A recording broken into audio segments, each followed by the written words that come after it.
30,000 ang biktima, and yet doon sa warrant of arrest, ang sinasabi ang biktima ay 43. O di ba ang laki naman ng diferensya ng 30,000 at saka 43? Hindi natin minamaliit yung 43, marami pa rin yan. Ang sinasabi nga natin, dahil ang karapatang buhay ang pinaka-importante sa lahat ng karapatan, isa lang, dapat maparusahan. Hindi po issue yon. Ang issue, sino dapat maglitis ng 43 at yung 30,000?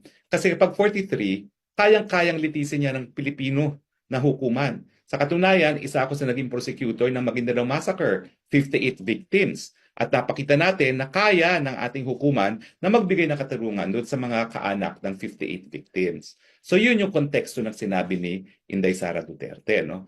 Wala po siyang sinasabi na baliwala yung 43. Ang sinasabi lang niya, dahil hindi naman talaga widespread, at kapag widespread, dapat po hundreds of thousands na naging biktima, if not millions, gaya nung nangyari sa mga Hudyo noong World War II, no?